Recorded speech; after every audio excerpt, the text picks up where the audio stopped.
En el vídeo de hoy os voy a dar las 5 claves que tenéis que saber para sacar el máximo partido a vuestras impresoras 3D de resina. Así que si a vosotros también os interesa este vídeo, quedaos, que comenzamos.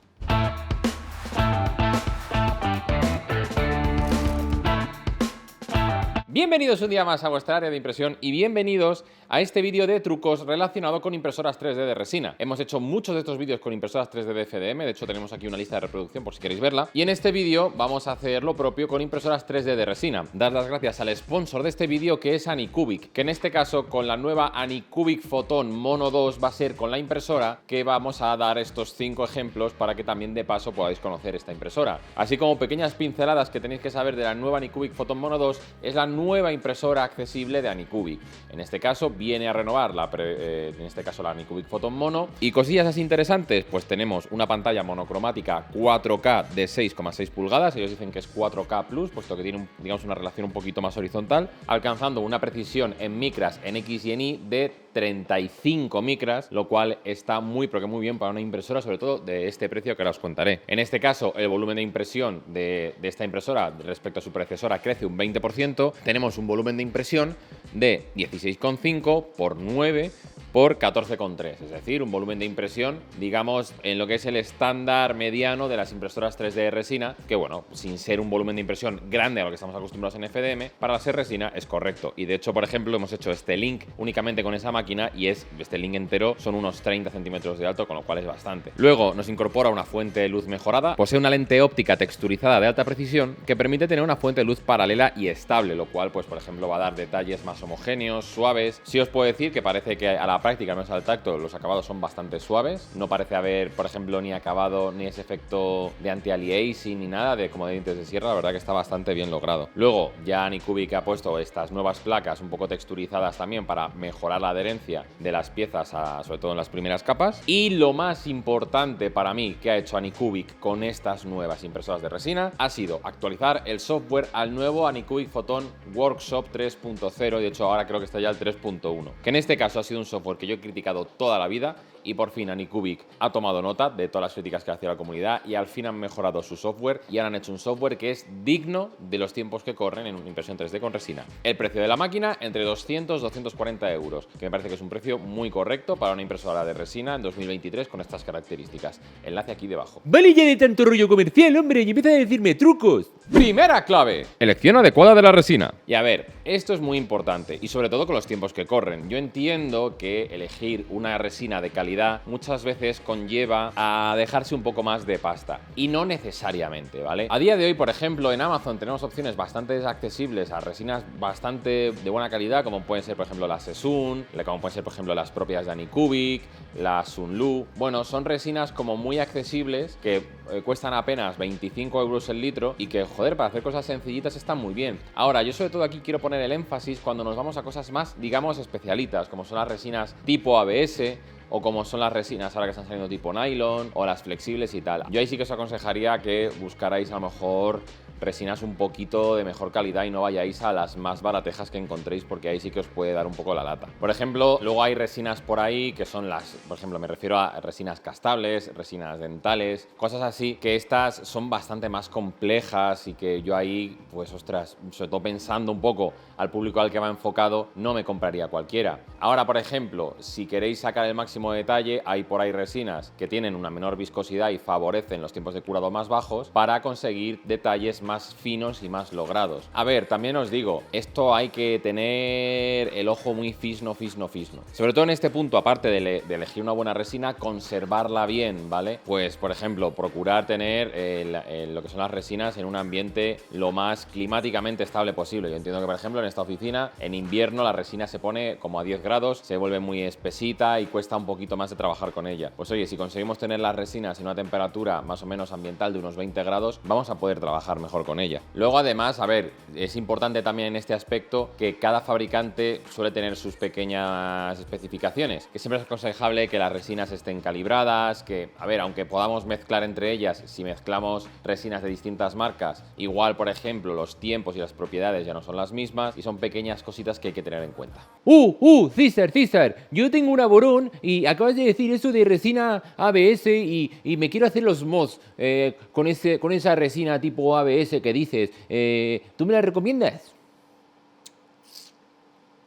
Pues para que sepáis un poco esa equivalencia entre resina tipo ABS y lo que es el propio ABS en sí, tenéis aquí un vídeo donde hicimos la comparativa para que veáis un poco. Spoiler, no. Segunda clave. Calibración y nivelación de la máquina.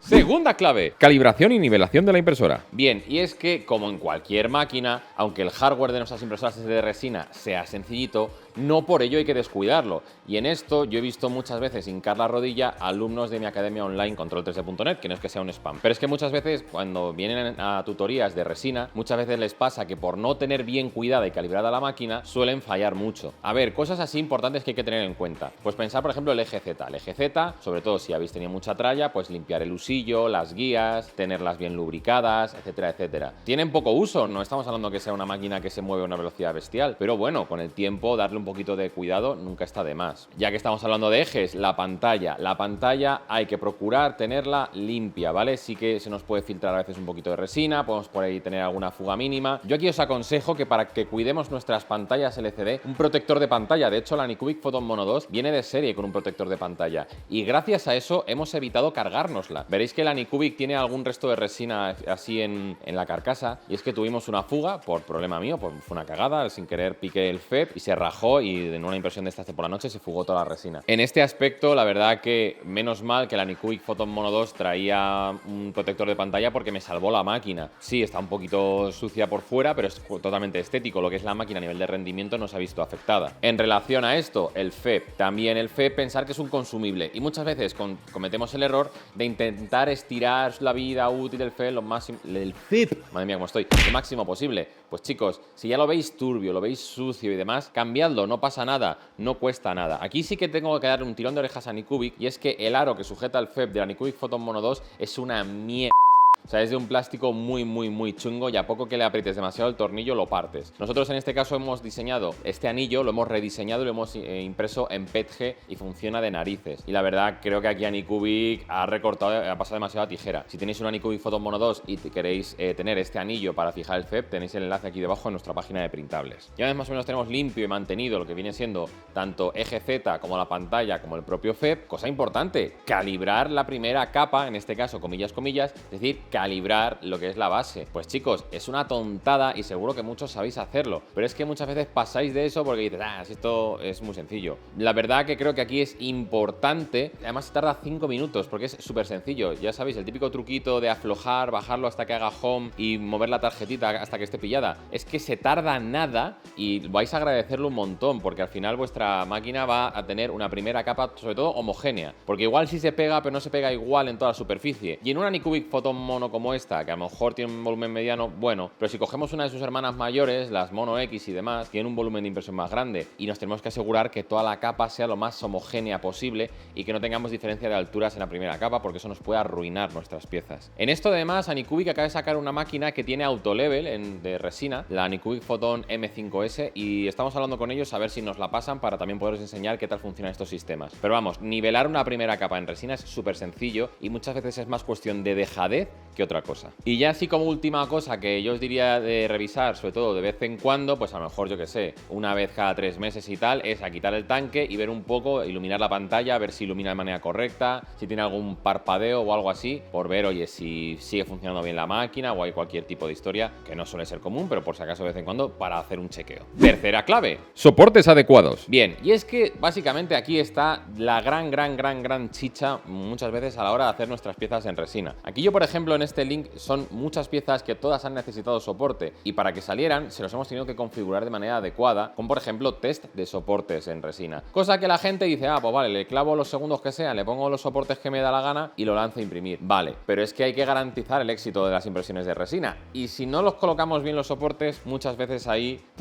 solemos tener muchos problemas. Una de las claves muchas veces es que solemos abusar de los diámetros de los soportes, poner soportes súper gordos y súper fuertes, cuando por ejemplo tener un soporte quizás un poquito más empotrado dentro de la pieza nos puede ayudar a reducir sensiblemente el gasto de la resina, ya que nos cueste luego menos retirarlo, porque si colocamos soportes muy gordos, el punto de contacto entre el soporte y la pieza al final va a ser mayor. Son cosas que haciendo test de soportes, que son cosas que por ejemplo vemos en profundidad en la academia y que a ver si algún día hago aquí en YouTube, nos pueden permitir ayudar a ver, oye, pues qué ajuste es el óptimo en los soportes de nuestras piezas, jugar con los empotramientos y demás. Luego además, no únicamente eso, sino que, joder, también echar un vistazo a los soportes, porque por norma general, una vez tenemos ajustado los parámetros, los lanzamos a imprimir y ya está, pues venga, que me coloque los soportes automáticamente. Aquí, por ejemplo, estaréis viendo un plano donde la cara de Link veréis que tiene una pequeña cicatriz, y eso ha sido un descuido por mi parte de no revisar los soportes que me había generado el laminador. Y es que aunque nosotros podamos customizar o parametrizar la distancia de los soportes a la pieza,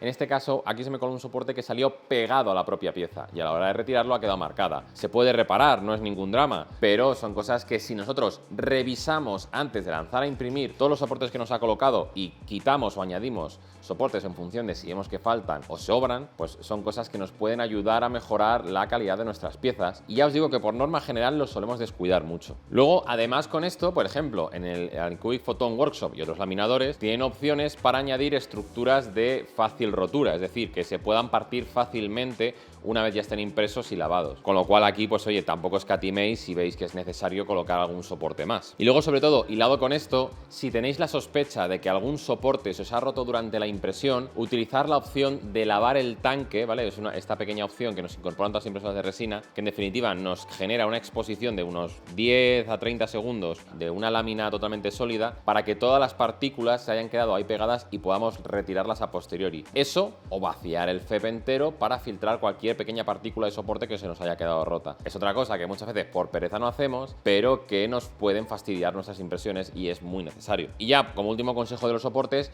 utilizar el patín. Sister, pero ¿qué se va de skate los soportes? ¿O qué? No deis dislike, por favor. Ha sido un chiste muy malo. El patín sabéis que es esta estructura que unifica la base de los soportes en la plataforma y luego nos va a ayudar a retirarlo de una manera mucho más sencilla y que además no se nos acumule un exceso de resina durante la impresión en la parte, digamos, del contorno de la pieza, lo cual es una subestructura de adhesión que viene muy bien colocar. Cuarta clave: tiempos de exposición y velocidad. Vale, y aquí yo quiero hacer un pequeño disclaimer, y es que muchas veces las máquinas, aquí por ejemplo Anycubic nos dice que esta máquina tarda menos en imprimir, o por ejemplo alguna nueva que veo por ahí. A mí, a ver, unos tiempos de exposición a día de hoy que vayan entre 1,8 a 3 segundos por capa me parecen tiempos más que razonables para resina. Pensad que al final el tiempo en resina, sobre todo el tiempo crítico, no es tanto el de impresión, sobre todo a mí me parece más el de postprocesado, es decir, el tiempo que requiere que nosotros estemos despegando la pieza, limpiándola, curándola. Para mí esos son más los tiempos importantes y los tiempos que yo tengo en cuenta a la hora de trabajar con resina, más que los tiempos de impresión, que son importantes también, evidentemente. Aquí, por ejemplo, cosas interesantes de la resina que muchas veces no pensamos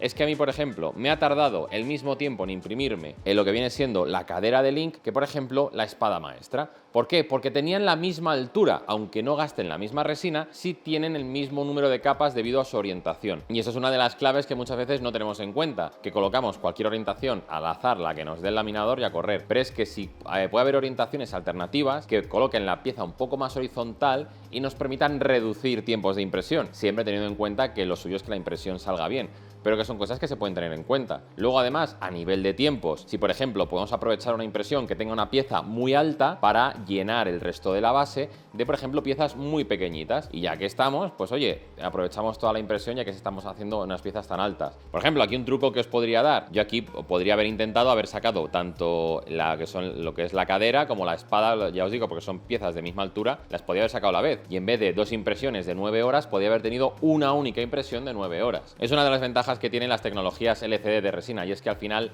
da igual cuántas cosas tengas puestas en la plataforma, mientras te quepan, lo que te va a determinar el tiempo de impresión va a ser el número de capas verticales. Luego, aquí otra cosa que hay que tener en cuenta, evidentemente, la anchura de capa. A ver, esto creo que es de cajón. Cuanto menor sea la altura de capa, más capas tenemos que solidificar, más tiempo va a tardar nuestra impresión. All right. Por ejemplo, este link de aquí, que es el ejemplo que estoy utilizando en este vídeo, tiene una resolución de 50 micras, y creo que nadie le echa en falta una resolución mayor de 25 micras. micras, ¿no? Por ejemplo, el típico motor de la Prusa, de la MK4, está sacado a 100 micras y es que prácticamente no se nota la capa. Ya os digo, creo que resoluciones, por ejemplo, de 25 micras, yo me las reservaría para cosas de joyería o cosas así como muy pequeñas que tengan muchísimo detalle. Si no, creo que las 50 micras es un equilibrio perfecto entre muy buena calidad y un buen tiempo de impresión. Eso evidentemente, a ver, es muy personal, que cada uno luego utilice y haga lo que quiera, pero me parece que es una calidad de capa, pensad, 0,05 milímetros, está muy bien. En este aspecto, otros valores con los que también podemos jugar son con los valores de movimiento de la máquina, cosas como la velocidad de elevación y de luego de inmersión de la pieza. Por norma general, de serie, los valores que nos suelen dar los fabricantes suelen funcionar suficientemente bien. Si queremos reducir un poco el efecto ventosa, podemos reducir sensiblemente estas velocidades y nos puede ayudar. Ahora bien, un FEP bien puesto y bien tensado no debería darnos tantos problemas con el tema de las ventosas. Yo aquí, por ejemplo, he visto gente que procura como acelerar mucho estas velocidades y luego eso puede ir en su contra, se pueden despegar piezas y demás. Ya os digo, yo estas velocidades no aconsejaría reducirlas, al menos en general. Y quinto y último consejo del vídeo, postprocesado correcto. Se veía venir. Un buen postprocesado en las impresoras de resina, para mí, tiene casi tanto peso como la impresión, porque al final las impresoras de resina son muy agradecidas de cara a la calidad. A poco que hagamos bien las 4 cosas que tenemos que hacer, el resto va a ir bien. Pensad que, por ejemplo, cosas como utilizar, una cosa muy tonta, un alcohol isopropílico o agua, en caso de que tengáis resinas lavadas al agua, descontaminado, que no esté muy cargado de resina y demás, es muy, pero que muy importante de cara a que nuestras piezas se limpien bien. He hecho algún experimento para intentar un poco descontaminar el líquido que utilizamos para lavar, pero la verdad que no siempre se puede descontaminar demasiado y podemos alargar un poquito, pero hay que tener en cuenta que vamos a necesitar cada X tiempo renovar ese alcohol isopropílico. Se va a ver rápidamente porque pasa a ser transparente a turbio totalmente, ¿no? De hecho, ya os digo, aquí os dejo un vídeo, creo que recordar que hicimos un pequeño experimento en su día en YouTube y a ver, algo puede ayudar, pero no es la panacea. Aquí, por supuesto, importantísimo, no lo he mencionado, pero siempre llevar EPIs encima. Y no voy a hacer el chiste de EPI-BLAST, porque ya suficientes chistes malos llevo. Pero te quiero decir que al final utilizar elementos de protección, mascarilla, guantes, gafas, porque incluso hay veces que se nos pueden irritar los ojos. Esto la gente dice, no, César, es que la resina no es para tanto. Mirad, os voy a poner un plano de esta resina que he comprado, que es que veréis que en el lateral te está diciendo todas las advertencias que tienes que tener. Entonces no me vendáis la moto, que la resina no es para tanto, cuando hasta los propios fabricantes te dicen, oye, manipúlala con cuidado y sentido común, que al final es lo que hay que hacer. Bien, yo aquí, por supuesto, os aconsejo que tengamos un set de limpieza y curado para que las piezas salgan lo más limpias posibles, porque al final digamos que sí, lo podemos hacer a mano, pero mucho mejor si nos podemos ayudar cualquiera de estas máquinas o, por ejemplo, para la limpieza con alguna máquina de ultrasonidos. Con unos 10 minutos de limpieza en un alcohol isopropílico que esté bastante limpio es más que suficiente para limpiar la mayoría de piezas. Yo aprovecho para limpiarlas con soportes y una vez se ha limpiado se los retiro. Si veo que a la hora de retirar los soportes queda todavía algún exceso de resina debajo de ellos, porque al final no deja de ser una estructura muy tupida, vuelvo a sumergirla para darle otros 10 minutos de lavado para terminar de quitar el exceso de resina. Aquí dos cosas importantes. Primera, dejar que el alcohol isopropílico se evapore al aire, no corráis, oye, dejar que se evapore, que se termine de eliminar antes de pasar a curar. Y segundo, escurrir bien lo que viene siendo el tanque, la plataforma de construcción, antes de despegar la pieza. Esto por dos motivos. Primero, porque muchas veces en algunas máquinas metemos lo que viene siendo también la propia base de impresión en el tanque, y si tiene mucha resina vamos a contaminar mucho más lo que viene siendo el alcohol isopropílico. Y otra, por no tirar resina, que no está como para tirarla. Aquí es importante con el tema del curado que sea homogéneo y que tenga una longitud de onda adecuada a la resina, digamos, de impresión 3D. Por eso os digo que una máquina de limpieza y sobre todo una máquina de curado son unas inversiones muy pequeñas que hay que hacer, pero que nos ayudan un montón. En este caso, yo, por ejemplo, este link le hemos dado unos tiempos de exposición de más o menos 10-15 minutos. Piezas complejas, como por ejemplo podía ser el torso, le hemos dado 6 minutos por un lado y 6 minutos por otro. Aclarar además que aquí una pregunta que a lo mejor algunos está haciendo, este link está sin pegar. De hecho, mirad. Dios mío, lo acabo de decapitar.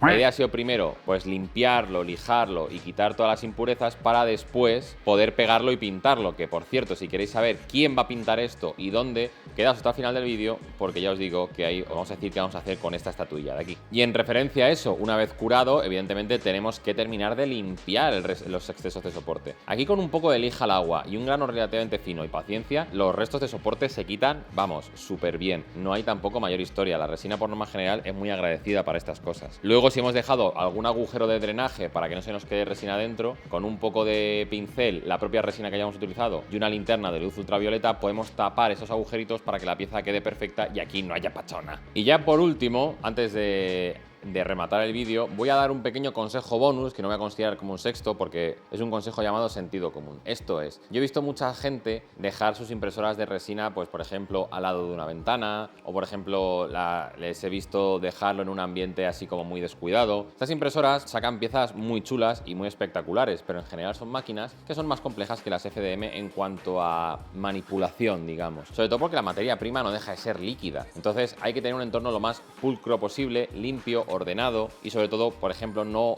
someter las impresoras a luz ultravioleta directa como puede ser la luz del sol, porque aunque tengamos nuestras carcasas puestas, si están constantemente todos los días recibiendo luz solar, nuestros tanques se nos pueden quedar solidificados. También hay relacionado otra cosa, si no vamos a utilizar la impresora de resina, dedicarle un tiempecito a vaciar el tanque, limpiarlo bien y dejarlo totalmente vacío en la impresora de resina hasta que volvamos a imprimir. Y ya como último consejo, chicos, la práctica hace al maestro. Es decir, pues la verdad que muchas veces pretendemos que de inicio las cosas nos salgan perfectas y no nos salen todo lo bien que debería. Paciencia, ¿vale? O sea, las impresoras de resina, a poco que hayamos tenido en cuenta estas 5 claves, son muy fáciles de utilizar, pero hay que tener mucho cuidado y sobre todo mucha paciencia con ellas para que podamos sobre todo asegurarnos que sacamos el máximo partido de estas pequeñas. ¿Qué os ha parecido el vídeo? ¿Os ha gustado? ¿No? ¿Os parecen útiles estos 5 consejos que hemos dado? Hacedme saber vuestros comentarios aquí debajo en la caja de los comentarios, siempre de forma respetuosa. Y os recuerdo que por cada vídeo que publico regalo una suscripción mensual a mi academia online, que además de muchos cursos tenemos también cursos de resina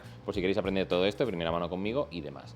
Y aquí habrá aparecido ganador o ganadora. Si te quieres llevar un mes de academia, como esta persona que se lo acaba de llevar, a la publicación de este vídeo habré dejado una encuesta en la pestaña de comunidad, la respondes, comentas y de ahí sacaré el próximo ganador o ganadora. Y en los minutos finales de los vídeos os quiero contar cosas a mis suscriptores y suscriptoras fieles. Y os quiero contar qué vamos a hacer con este link de aquí. Y es que con este link lo que vamos a hacer es que se lo vamos a dar a David de Print and Paint Studio para que lo pinte con aerógrafo en su canal de Twitch, en directos. Bueno, realmente no sé cómo se lo va a gestionar, pero vamos, la idea es que él lo va a pintar en parte en su canal, supongo que también en parte fuera de cámara, para después, una vez esté pintado ya perfecto, lo vayamos a regalar, lo vayamos a sortear entre pues tanto la audiencia de Print and Paint Studio y la audiencia de Control 3D. Así que bueno, ya os iremos contando cuando lo tengamos pintado, haremos un vídeo con él para que nos explique cómo ha sido el proceso y muy atentos al canal porque se vienen cosas muy chulas. Si a ti también te interesa este contenido, te recuerdo que te puedes suscribir a este botón de aquí y mi cara, la está tapando un vídeo que puedes ir a ver. Así que vamos a la próxima. ¡Chao, gente!